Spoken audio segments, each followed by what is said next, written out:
మహాయోగీశ్వరుడు, మహాగురుభక్తుడు, అలాగే మహా వేదాంతి, అన్ని సాధనలు కూడా అందులో ఆయన చెప్పారనమాట. ఆయన ఎందుకంటే యోగ తారావిల్లో కూడా ఇవన్నీ చెప్పారు. ఈ ఉపనిషత్తులు ఆల్రెడీ ఉన్నాయి, కాకపోతే షార్ట్ కట్లో మళ్ళీ వాళ్ళు కొన్ని 27 శ్లోకాల లోపల వారు చెప్పారు. కనుక ఇవన్నీ కూడా మనకు ఈ యొక్క యోగం చేస్తే లాభం ఏంది, ప్రాణాయామ చేస్తే లాభం ఏంటంటే ఈ ప్రాణాయామతోటి ఈ శ్వాసక్రియని నిలకడ అయిపోతుంది, నిశ్చలం అయిపోతుంది, కేవల కుంభక స్థితిలో నిలుస్తుంది.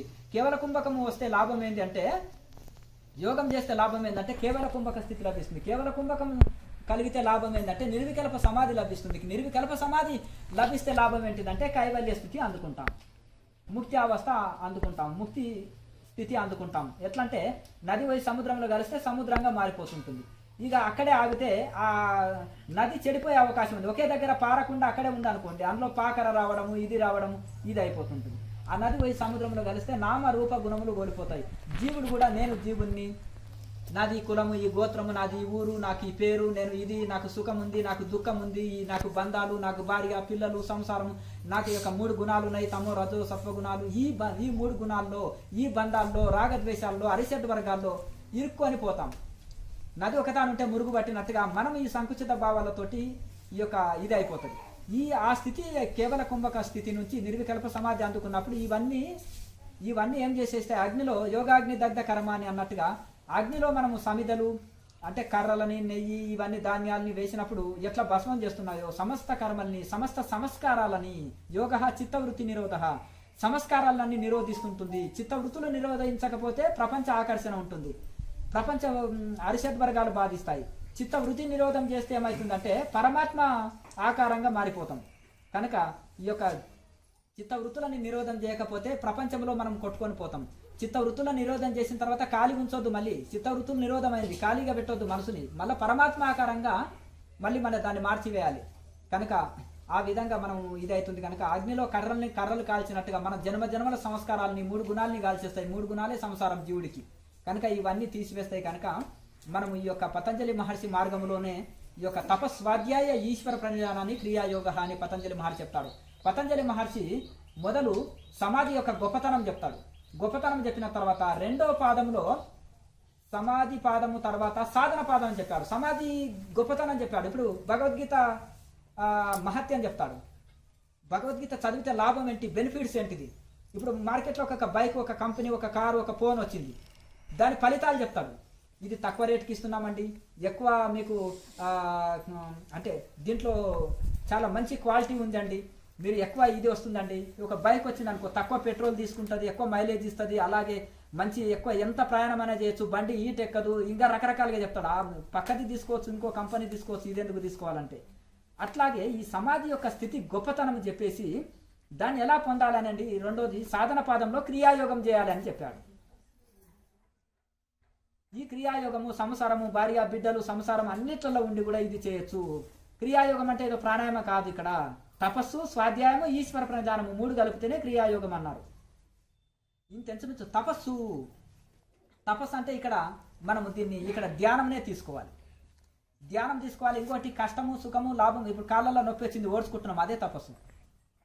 అలాగే శరీరం సహకరిస్తలేదు, అయినా చేస్తున్నాం, తపస్సు పట్టిండాయా ఆయన అంటాడు. ఎందుకు?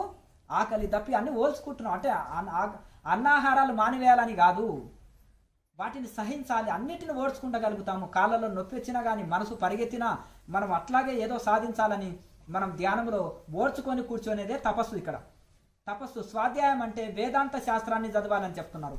వేదాంతం అంటే ఏది ఆత్మ, ఏది అనాత్మ. అనాత్మని వదిలేసి ఆత్మని పట్టుకోవాలి, అనాత్మ వస్తువులను వదిలేసి ఆత్మని పట్టుకోవాలి. మనము దేహాన్ని వదిలి ఆత్మని పట్టుకోవాలి. ఆత్మ కనిపించదు, అదే సత్యము. దేహము, ప్రపంచం కనిపిస్తుంది, అది అసత్యము. కనిపించేది అసత్యము, కనిపించనిదే సత్యము. ఆ కనిపించని దాన్ని సూక్ష్మదర్శినితోటి నీటిలో క్రిములు చూసినట్టుగా ఆ కనిపించని సూక్ష్మ దృష్టితోటి, దివ్య నేత్రంతో, తరడైతోటి పరమాత్మని దర్శనం చేసుకోవాలి. కనుక అప్పటి వరకు మనం పరమాత్మని లేడు అనుకుంటాము. ఆ సాధన చేయనంత వరకు ఇంకా మనకు కాన్ఫిడెన్స్ ఉండదు. సాధన చేసినప్పుడే మనము ఆ యొక్క సూక్ష్మ దృష్టితోటి దర్శనం చేసుకున్నాక అప్పుడు మనకు విశ్వాసం ఏర్పడుతుంటుంది. అయితే ప్రతి సమస్యకు ఒక పరిష్కారం ఉంటుంది.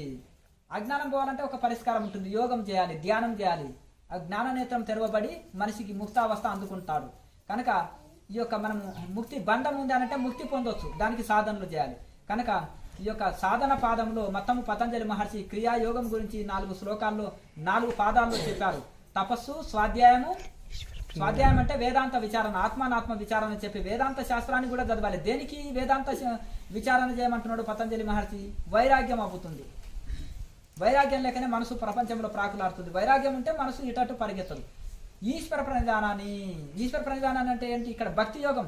మనం ఏమనుకుంటున్నామంటే ఈ యొక్క భక్తి అంటే బయటి వేషాధారణలో లేకపోతే అన్ని ఇంకా లేకపోతే ఇంకేదో బాగా ఇవి సామాగ్రి లక్షలు ఖర్చు పెట్టి చేసే యజ్ఞాలు, పూజలు, భక్తి అనుకుంటున్నాం. ఇవి కావు. గొప్ప గొప్ప ఋషులు, యోగులు హృదయాన్ని భగవంతునికి సమర్పించి ఉంటారు. ఇంకా ఎగ్జాంపుల్ చెప్తాను. రుక్మిణీదేవి సత్యభామ పోటీ పడతాడు కృష్ణుని కొనాలని. ఆ త్రాసులో వేసి చూస్తారు. ఆమె నగలు అన్ని, డైమండ్స్ నగలు అన్ని తెచ్చి ఆ త్రాసులో వేసిన కృష్ణుడు ఏ మాత్రము లేవాడు. ఒక తులసి దళం తీసుకొచ్చేసి, కృష్ణ నిన్ను ఏమిచ్చి కొనగలను, నా ప్రేమ ఇస్తున్నాను అంటది. అప్పుడు ఆమె ఏం చేస్తాడు? ఆయన లేచి పైకి వచ్చేస్తాడు. అంటే భగవంతుడికి ప్రేమతత్వానికి లొంగుతాడు. భగవంతుడు భావప్రియుడు, భగవంతుడు భక్తి ప్రియుడు, భగవంతుడు సిలిండర్ అంటే సమర్పణ. ఆయనకు మనల్ని మనం సమర్పించుకోవాలి, అప్పుడు ఆయన ప్రీతి నొందుతాడు. ఇక్కడ తులసి దళం కాదు ఇంపార్టెంట్, అక్కడ భావం. కనుక భగవంతుడు భావప్రియుడు, భగవంతుడు కనుక మనము సిలిండర్ కావాలి. అందుకనే భగవద్గీతలో ఎన్నో చోట్ల చెప్పాడు, నాకు నువ్వు సిలిండర్ అవ్వు, నువ్వు నాకు శరణాగతి పొందు, నేను అన్ని నీ బాధ్యత చూసుకుంటాను.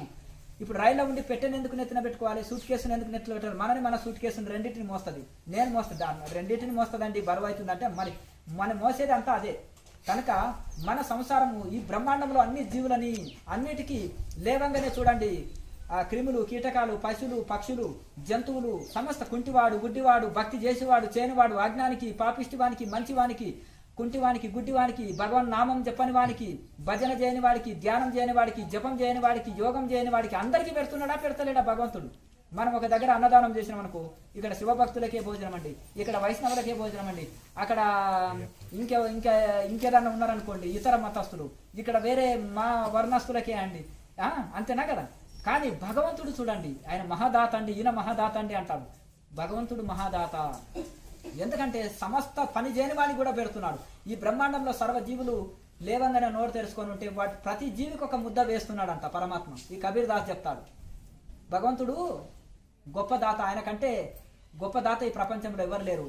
ఎందుకంటే ఆయన సమస్త జీవులకు పెడుతున్నాడు కదా. మరి మన చిన్న సంసారాన్ని చూసుకోలేడా? ఎప్పుడు చూసుకుంటాడు ఆయన? అంటే త్వమేవ శరణం గచ్చ సర్వభావేన భారత, ఇంకా అన్ని భావాల్ని వదిలిపెట్టివు అంటే అంటారు కదా. ఆ భగవంతుడికి నువ్వు సిలిండర్గా, నువ్వు మొత్తం ఇంకా ఆయనకు సిలిండర్ అయిపోయినప్పుడే నీ బాధ్యతనే చూసుకుంటాడు. కృష్ణ రక్షించాను ఒక చీరని పక్కన పట్టుకున్నది ఇంకో చేత, అంటే నన్ను నేను రక్షించుకుంటున్నాను కదా. అప్పుడు రాలేదు కృష్ణ పరమాత్మ, రెండు చేతులు వచ్చి ప్రాణం నీవే మానం నీవే అని రెండు చేతులు ఎత్తినప్పుడు ఆటోమేటిక్గా చీరలు వస్తూనే ఉన్నాయి, రక్షించింది. అంటే రెండు సిలిండర్నెస్ అంటారు, ఒక చేతి కాదు, రెండు చేతులతోటి అట్లా అట్టి సిలిండర్నెస్ రావాలి మనకి.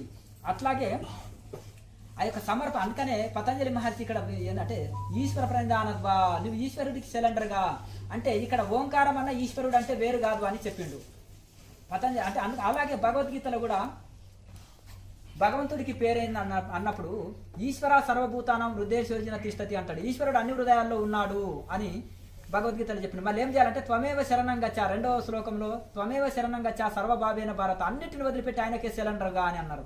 అంటే కృష్ణ పరమాత్మ భగవంతుడికి పేరు చెప్పినప్పుడు ఈశ్వరుడు అన్నాడు, పతంజలి మహర్షి ఈశ్వరుడు అన్నాడు. దాన్ని ఇంకా సూక్ష్మంగా చెప్పుకోవాలంటే ప్రణవం, ఇంకా దాన్ని స్థూలంగా చెప్పుకోవాలంటే ఈశ్వరుడు అని వినియోగించారు. ఇంకా సూక్ష్మంగా చెప్పుకోవాలంటే ప్రణవము. అందులో అకారం ఉకారం మకారం త్రిమూర్తులు ఉన్నారు. త్రిమూర్తులు ఎవరు? ఇప్పుడు ఎంత నాస్తికవాదులైనా సృష్టి స్థితి లయ అంటున్నారు. సృష్టి స్థితి లయని ఎవరైనా ఒప్పుకొని వాళ్ళు ఉన్నారా? ఒప్పుకుంటారు కదా, వాళ్ళనే త్రిమూర్తులు అనుకున్నాం. దానికి మూల విరాట్ విశ్వ పరమాత్మ ఆయన ఎవరన్నారు? ఓంకారము. ఆ యొక్క మూల పురుషుడు నుంచే త్రిమూర్తులు వచ్చారు, సమస్త దేవి దేవతలు వచ్చారు. ఇప్పుడు ఒక చక్కగా ఒక ప్రభుత్వం నడవాలంటే అందరు మినిస్టర్లు ఉండాలి కదా ఈ లోకం. ఇప్పుడు అలాగే ఈ విధంగా మనం ఈ ప్రపంచం కూడా చక్కగా నడవాలంటే ఒక్కొక్కరి పంచభూత దేవతలు ఒక్కొక్కరు ఒక డ్యూటీ చేస్తున్నారు. ఈ ప్రపంచంలో కూడా అన్ని చక్కగా నిర్వహించాలంటే వరుణుడు కావాలి. మరి ఆయన వీళ్ళు నిస్వార్థంగా సేవ చేస్తున్నారు. వాళ్ళకు మనము ఇప్పుడు వర్షపు నీళ్ళకు, ఇప్పుడు సూర్యుడికి ఉన్నాడు, మనము ఇక్కడ కరెంటుకి అయితే బిల్లు కట్టేస్తున్నాం. మరి సూర్యుడికి రెంట్ కట్టండి చూద్దాం, వాటర్కి రెంట్ కట్టండి, అలాగే భూమికి రెంట్ కట్టండి చూద్దాం, అలాగే వాయువుకి రెంట్ కట్టండి చూడండి, మనం కట్టలేము. మరి పంచభూత దేవతలు నిస్వార్థ సేవ ఎట్లా చేయాలయ్యా అంటే ఇట్లా చేయాలి. పంచభూత దేవతల్ని ఎందుకు పూజిస్తున్నాం? ఉట్టిగా పూజిస్తలేము పంచభూత దేవతల్ని. వారు నిష్కామ కర్మ అంటే ఎట్లా ఉంటుంది అంటే భగవద్గీతలో చెప్పిన నిష్కామ కర్మ ఎవరు చేస్తున్నారా అంటే పంచభూతాలు చేస్తున్నాయి. అలాగే ఎవరు ఆజ్ఞ విని చేస్తున్నారు? సూర్యుడు, నక్షత్రాలు ఇవన్నీ ఎందుకు ఎట్లా వెలుగుతున్నాయి? వాయుదేవుడు ఎవరు ఆజ్ఞ విని వింటున్నాడు? ఆయననే పరమాత్మ. త్రిమూర్తులు కూడా బ్రహ్మదేవుడు సృష్టిస్తున్నాడు, ఎవరు ఆజ్ఞ విని? ఆ పరమాత్మ ఆజ్ఞ విని. ఈ యొక్క విష్ణువు పోషిస్తున్నాడు, ఎవరు ఆజ్ఞ విని? శివుడు లయం చేస్తున్నాడు, ఎవరు ఆజ్ఞ విని? ఆయననే తస్యవాచక ప్రణవః. అది కూడా పేరు పెట్టుకున్నదే, మనం పెట్టుకున్న పేరే. కనుక ఈ విధంగా ఆ యొక్క ఎందుకంటే చాలా మటుకు ఈ త్రిమూర్తులే దేవతలు అనుకుంటున్నారు. ఈ యొక్క చాలా మటుకు ఇంకేమంటారంటే ఈ పంచభూతాలే దేవతలు అని సామాన్యులు అనుకుంటారు. ఇంకా కొంచెం తెలివైన ఆయన ఈ యొక్క ఇంద్రాది దేవతలని, ఎందుకంటే యజ్ఞయాగాలు పూజల ద్వారా తృప్తిపరుస్తాంగా ఇంద్రాది దేవతలనే దేవతలు అనుకుంటారు. ఇంకా కొంచెము మేధస్సున్న వాళ్ళు త్రిమూర్తులనే దేవతలు అనుకుంటారు. ఇంకా మేధస్సుండే ఆత్మజ్ఞాని వాళ్ళ కావల ఉన్నాడు అంటాడు కదా. అది పెంజీకటి కవ్వల నెవ్వడు ఏకాగ్రత అయి వెలుగుతుండే వాని భజింతున్నాను అంటాడు చూడు. అంటే ఆ యొక్క మహా ఏకాగ్రతలో వెలుగుతున్నాడంట ఆ పరమాత్మ. మరి ఆయననే నిజమైన పరమాత్మ. అంటే ఆ విధంగా కూడా ఆ పరమాత్మని ఎవరు పట్టుకుంటారయ్యా అంటే ఆత్మజ్ఞానులు, యోగము చేసే ఋషులు, తపస్సులే వాళ్ళ హృదయంలోనే దర్శిస్తారు ఆ పరమాత్మని, బయట కాదు. ఉండేదాన్ని మేఘాలు దొరికితే సూర్యుడు కనిపిస్తాడు. ఇంకా కొత్తగా సూర్యుడిని తెచ్చి ప్రతిష్ఠించవలసిన అవసరం లేదు. తొలిగేదంతా 3 గుణాలనే అజ్ఞానం దొరికితే ఉండేది ఇంకా భగవత్ స్వరూపమే. కనుక అట్టిది ఆ యొక్క ఋషులు మునులు ఆ సాధన ద్వారా తెలుస్తారు. అంటే పతంజలి ఆశయం ఏంటంటే తపస్సు, స్వాధ్యాయం, ఈశ్వర ప్రజానము 3 కలిపితేనే క్రియాయోగము. ఈ యొక్క క్రియాయోగముతోటే మనిషి ముక్తావస్థ కైవల్య స్థితి అందుకుంటాడు. అందుకనే తపస్సు, స్వాధ్యాయం, ఈశ్వర ప్రజానం 3 కలిపి